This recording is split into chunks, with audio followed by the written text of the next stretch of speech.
மும்மொழி கொள்கையை நடப்பாண்டில் அமல்படுத்துவதை மறுபரிசீலனை செய்ய வேண்டும் என சிபிஎஸ்இக்கு உச்சநீதிமன்றம் அறிவுறுத்தி இருக்கிறது.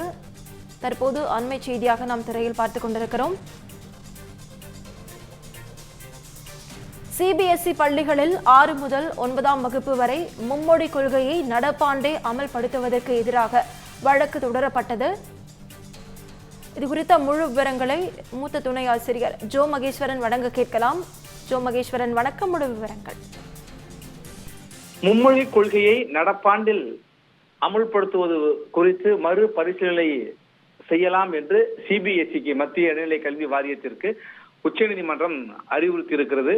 மத்திய இடைநிலை கல்வி வாரியத்தின் கீழ் இருக்கிற பள்ளிகள்ல 6ஆம் வகுப்பு படிக்கும் மாணவர்களுக்கு ஒரு முறை மட்டும் விலக்கு அளிப்பது குறித்து இடைநிலை கல்வி வாரியத்திற்கு இந்த உச்சநீதிமன்றம் அறிவித்திருக்கு. பின்னாடி என்னன்னு பாத்தீங்கன்னா, இந்த சிபிஎஸ்இ மாணவர்களுக்கு 9ஆம் வகுப்பு முதல் 6ஆம் வகுப்பு முதல் 9ஆம் வகுப்புகளுக்கு 3 மொழி கொள்கையை இந்த ஆண்டு நடைமுறைப்படுத்துறதுக்காக முடிவு செய்தாங்க. இதை எதிர்த்து உச்சநீதிமன்றத்தில் ஒரு வழக்கு தாக்கல் செய்யப்பட்டது. அந்த வழக்கை உச்சநீதிமன்றத்துடைய தலைமை நீதிபதி சூரியகாந்த், நீதிபதிகள் ஜாய் மால்யா, மோகனா ஆகியோரோட அமர்வுல இன்றைக்கு விசாரணைக்கு வந்தது. அப்போது நீதிபதிகள் கேள்வியை முன்வைக்கிறாங்க. திடீரென இந்த 3வது மொழி கொள்கையை முன்வைப்பது என்பது மாணவர்களுக்கு ரொம்ப அழுத்தத்தை கொடுக்குமா, கொடுக்கும் இல்லையான்னு ஒரு கேள்வியை முன்வைக்கிறாங்க. இப்ப இந்த வழக்கறிஞர், மனுதாரர் தரப்புல வழக்கறிஞர் சொல்கின்ற பொழுது, திடீரென ஒரு மொழியை புகுத்துவது என்பது மாணவர்களை கடுமையா பாதிக்கும். அதே நேரத்துல ஏற்கனவே ஒரு வெளிநாட்டு மொழி ஆங்கிலத்தை படிச்சுக்கிட்டு இருக்காங்க. இப்போ திடீர்னு ஒரு இந்திய மொழிக்கு மாறுவது என்பது அவர்களுக்கு ஒரு இயலாத காரியம். மனதளவிலையும் அவர்களை கடுமையாக பாதிக்கும். அது மட்டும் இல்ல, வேலை வாய்ப்பு உள்ளிட்டவற்றுக்கும் அதுக்காக தான் ஒரு வெளிநாட்டு மொழியை மாணவர்கள் படிக்கிறாங்க, ஆங்கிலத்தை படிக்கிறாங்க. அப்ப ஹிந்தி என்பது கட்டாயமாக்கப்பட்டால் அதனால அவர்களுக்கு, அதாவது ஒரு இந்திய மொழி கட்டாயமாக்கப்பட்டா வேலை வாய்ப்பு சார்ந்து பார்க்கிறதையும், புதிதாக ஒரு மொழியை கற்கின்ற பொழுது ஏற்கனவே 2 மொழி கத்துட்டு வருவாங்க, புதிய ஒரு மொழிங்கிறப்ப அவங்களுக்கு இடையே சிக்கலை எல்லாம் சொல்றாங்க. புதிய கல்விக் கொள்கை வெளியிடப்பட்ட போது அது 2030ஆம் ஆண்டு தான் நடைமுறைக்கு வரும்னு சொன்னாங்க.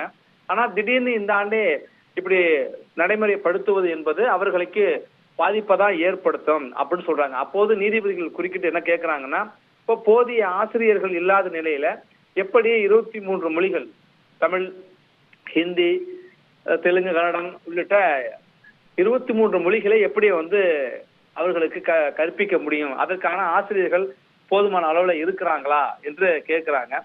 அப்ப தேசிய கல்விக் கொள்கையில் அமல்படுத்துவதில் எங்களுக்கு எந்த மாற்று கருத்தும் இல்லை, அதை நாங்க எதிர்பார்க்க சொல்லல. ஆனால் மும்மொழி கொள்கையை திடீர்னு நடைமுறைப்படுத்தும் போது ஏற்படுகிற பாதிப்புகளை தான், விளைவுகளை தான் கருத்தில் கொள்ளணும் அப்படின்னு சொல்றாங்க. 3 மொழி கொள்கையை அமல்படுத்துவதில் அவசர கதியில ஏன் நீங்க செயல்படணும்? நிதானத்தோடு உரிய கட்டமைப்பு வசதிகளை உள்ளனவா, போதிய எண்ணிக்கையிலான ஆசிரியர்கள் இருக்கின்றனரா என்பதை அனைத்து அம்சங்களையும் நீங்க பார்த்து அதுக்கப்புறம் நீங்க நடைமுறைப்படுத்தலாமே, அது குறித்து உங்க நிலைப்பாடு தெரிவிக்கலாமே அப்படின்னு சொல்றாங்க.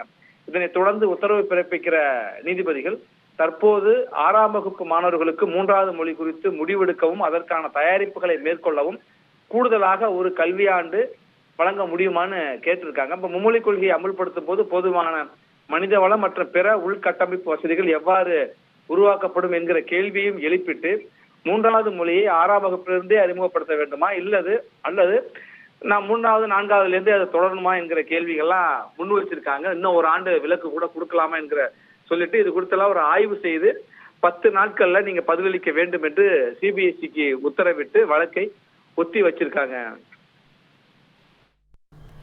முழு விவரங்களுக்கு நன்றி ஜோ மகேஸ்வரன்.